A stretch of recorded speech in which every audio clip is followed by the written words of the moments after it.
Alright, we're back. Find my screwdriver.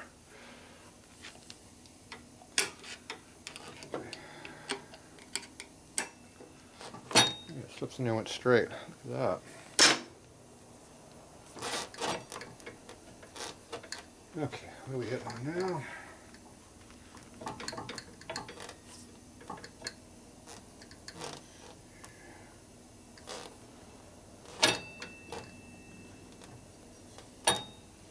Bolt head under here is hitting a little bit.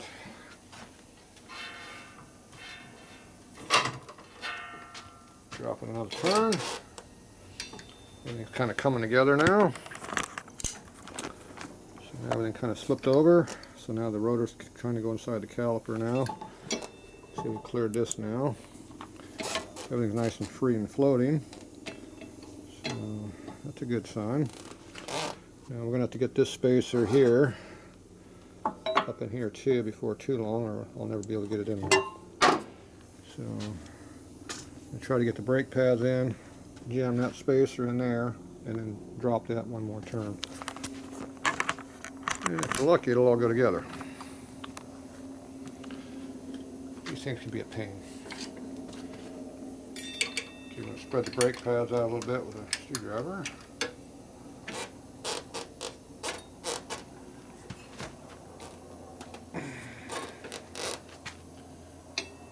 That's not really working.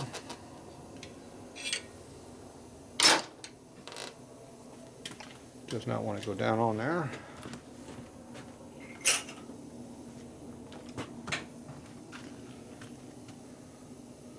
Okay, there's an angle difference between where the rotor is going through the pad. So if you cock the wheel a little bit, things that kind of line up better. This might go in there. Pads are pretty fat, so that's not helping.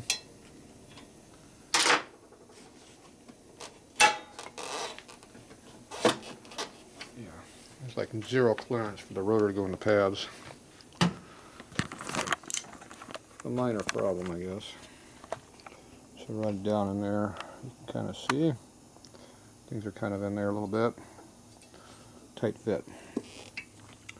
Okay. Now this has to go in too, and see it has a lip on it. Okay, so that goes on the inside of this. So that has to go in there right now. That's going to take two hands. Then we got to get this thing up under this one. Up in there, which is no room either. Fun, fun, fun. It's a lot easier when you got two spacers, not one. Because when this recesses into a hub, that's how much clearance you don't have to get the thing in there. If there was just a spacer just slipped straight up, just a narrow spacer, it goes right in easily. Just like this one here, it's got a lip on it, so you can't just shove it up in the hole. It doesn't fit that way. It'd be too easy. You got to make it hard. You got to put a stupid saddlebag in the way to make it even more fun. None of these parts are going to stay put when you start moving it. Okay, so I got that spacer in. I'm going to shove the wheel all the way this way. And then try to put this other one in. Which of course has no room because it doesn't fit.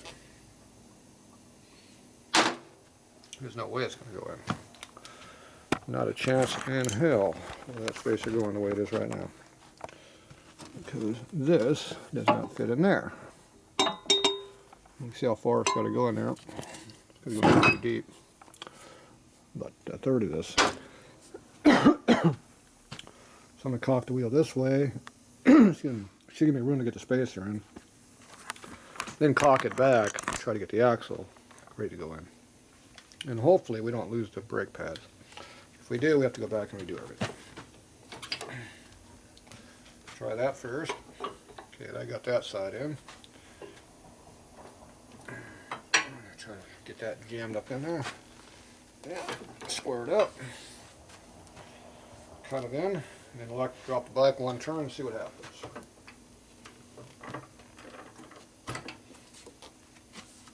Okay, everything is sort of in there. The brake rotor is coming off. over here.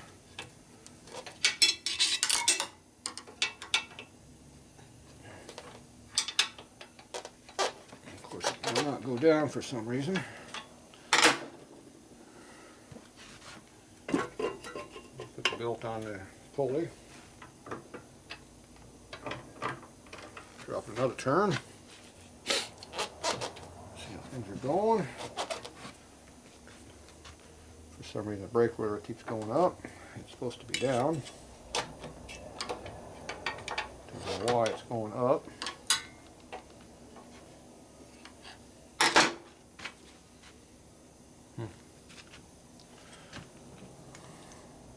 Yep, rotor's inside the pads. That's the only thing that does it. So we're going to try to push it back down the tire from the top.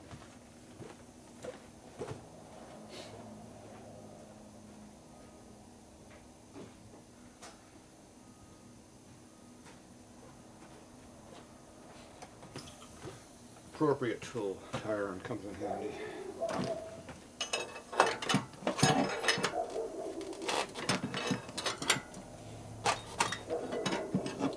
And that's not working. Something's bound up that I can't see because it should have dropped. So what is the problem? My guess is there's an axle spacer fighting me. And that is 100% what the problem is. Axle spacer's fighting me.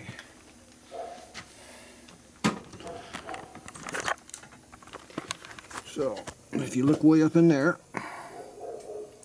that spacer is no longer behind this bracket, it's in front of it.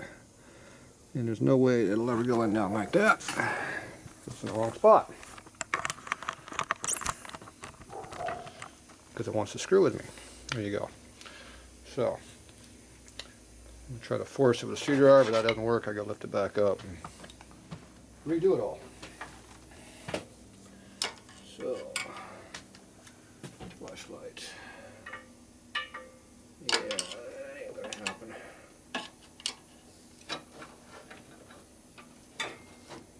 Okay. Nope. If I had two hands, a lot of light, maybe. We don't have either one of those.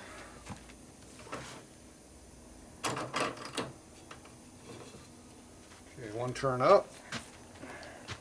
Cock it. Go up another turn.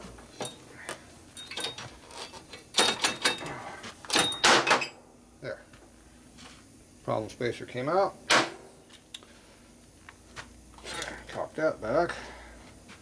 Spacer's flopped out of the hub halfway like it was before, so it doesn't work that way. Back in here.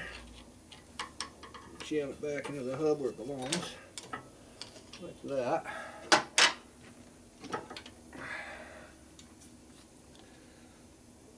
Okay. Try to get the rotor bracket to go down where it belongs. It doesn't want to go there, obviously. I'm sure it caught the spacer again. Oh yeah, good time. One more time, try it again.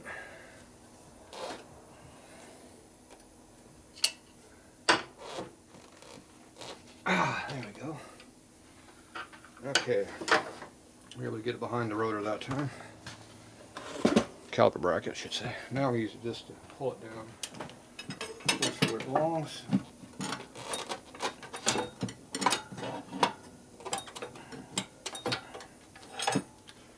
There we go, a little bit further down.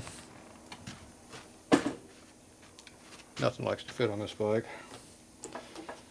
Okay, so now the caliper's almost where it belongs relative to the rotor.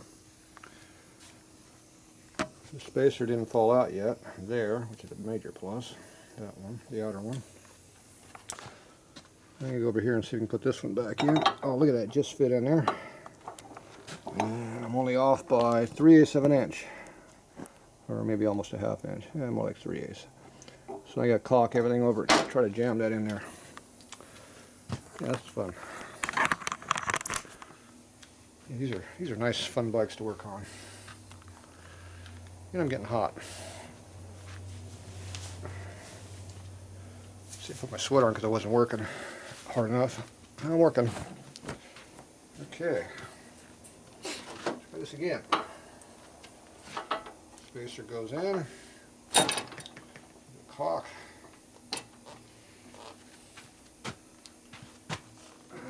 Everything looks like it's still in on this side. So I'm going to try to jam the spacer in from the other side here. Somehow.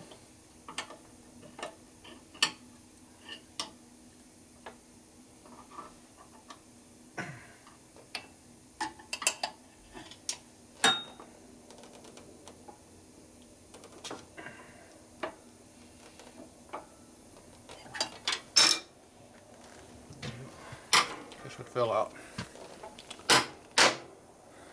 Handy dandy spacer.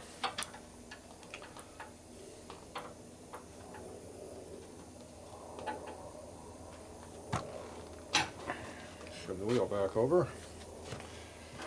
Try it again over here.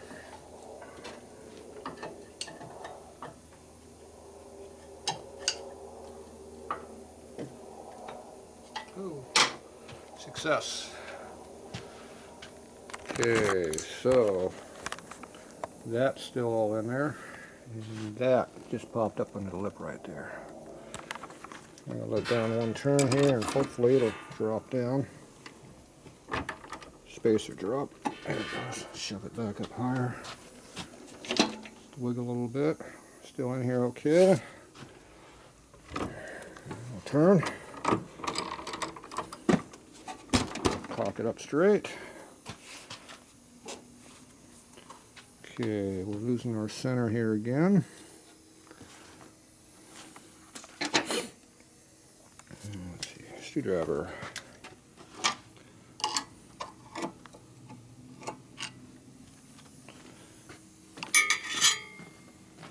See, my visibility is blocked by stupid saddlebag and crap.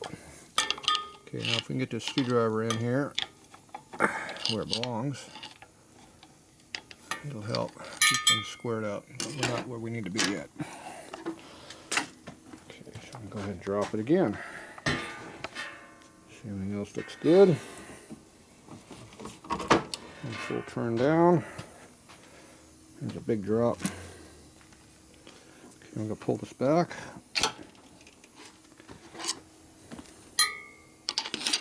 Yeah, screwdriver goes in the hole now. There's almost a hole there.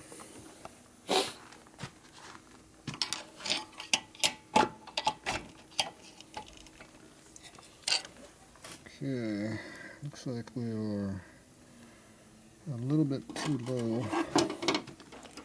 Possibly. Go up a little bit.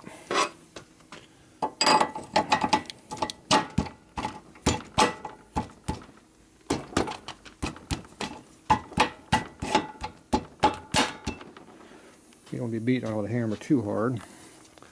So I use my hand, it makes it hurt more. Okay, so I'm going to take two hands to do this. I can adjust things a little bit better. I've got two hands available. And a plastic hammer. It's a hard hit, so that don't help. Come over here and see what's hitting on. Obviously it's sitting on something. Okay, axle needs to go that way. And bike needs to go up a little bit. About a 16th too low.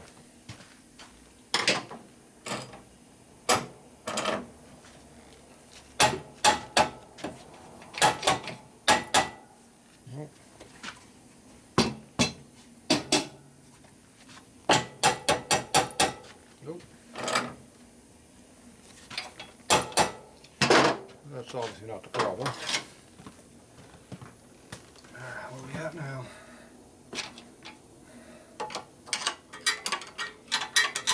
Everything's in the way is the problem.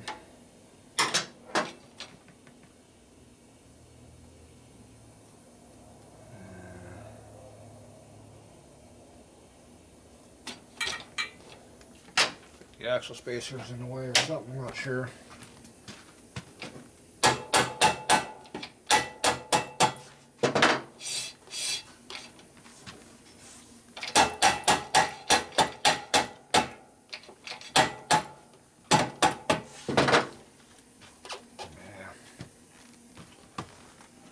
These things are a pain in the ass to do these bikes.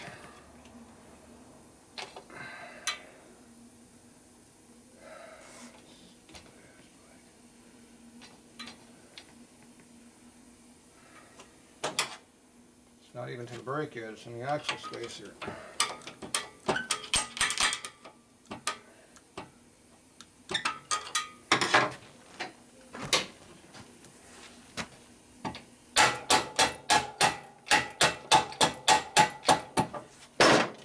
Piece of crap.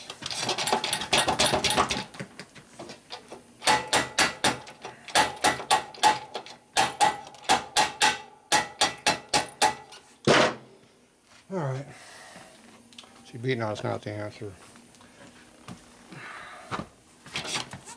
Stupid ass spacer, but it won't go through. Looks like the spacer's too small, but it doesn't line up is a big problem. See, it wants to be pulled back and up. Like that. Okay. Pull the axle back about that far. Try it again.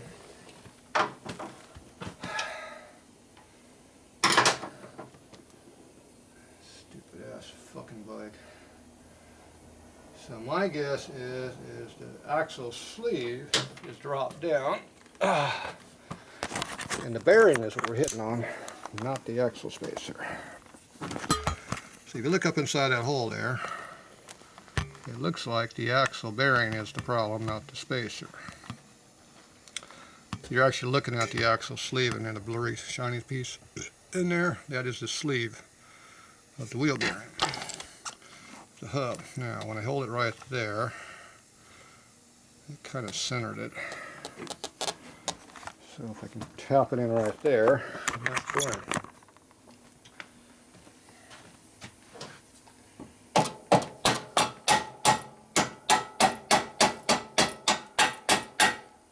Okay, that went through two, maybe three things there. Oh yeah, it did. You got all the way to the axle adjuster now, which is just lifting out. See, the backing plate will move. Not the backing plate, the brake bracket. Okay, bike's a little bit high. It needs to come down a little bit.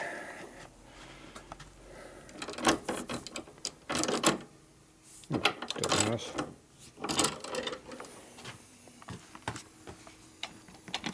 See, it wasn't working, so I just pulled it back out. Got another shot at it. See how things are more lined up now. Okay, now I'm going to try to tap it through the hole. See if that works. That was good until getting to that point. Now we're in the brake bracket itself is the problem.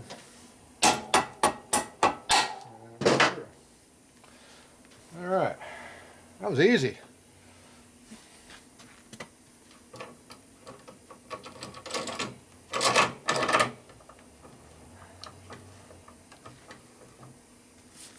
Boy, jack it up so your finger's going to get stuck in there. It hurts like hell when you get in there. Alright. Get all the good comments about how I did that wrong. Good. You can work on Indians. I don't like them. They're worse than Harleys. Harleys are bad enough. That doesn't show a damn thing from that view. Saddlebag's in the way. If you go a little bit lower. Maybe that'll help.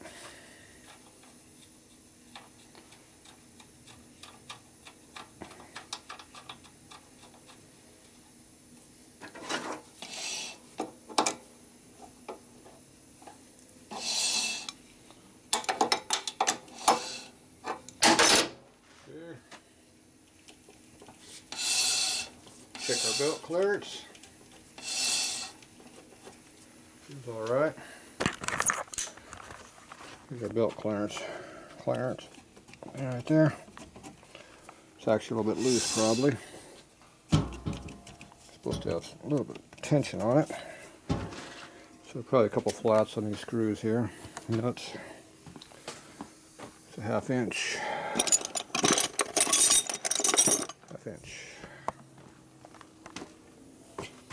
We'll assume it's straight, so just give equal amounts.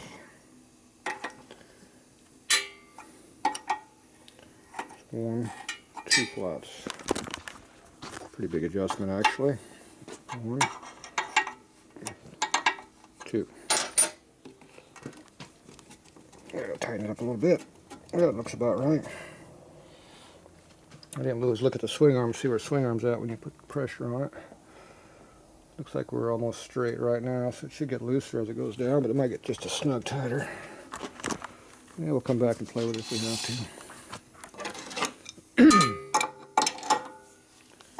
Okay. When you pull on a crush wrench, you're supposed to go this direction with the wrench. It puts the pressure of the jaw on the big fat part of the wrench here, not the small jaw. Most of the time it doesn't matter. It's not how much tightness you put on things. We never over tighten anything around here. There's a hole right there, so I can stop at that, work, or I can tighten some more. I'm a firm believer in making sure things are tight. So, here's some more. Yeah, see it moved? Yeah, it's torqued.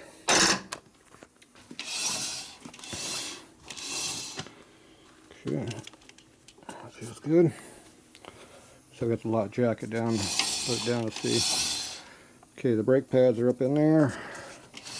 Gotta make sure the brake caliper is in there correctly.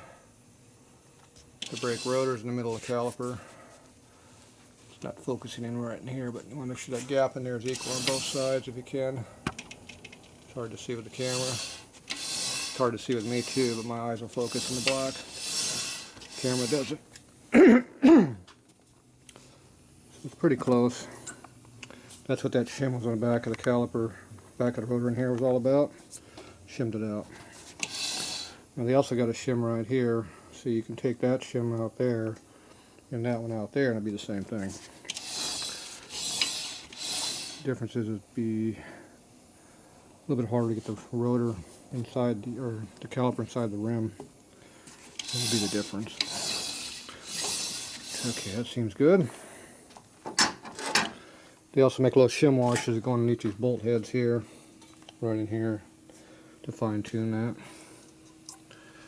Okay, so, is this brake going to work? Oh yeah, it looks great.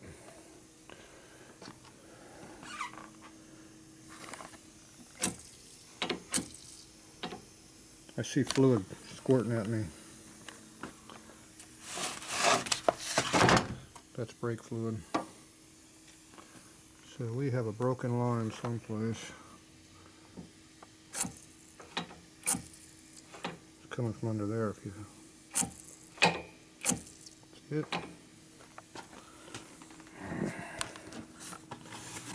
So there is a broken line because you notice how this goes underneath the frame rail. You know what happens? You have brake lines under frame rails. They get broken because you hit stuff on the frame.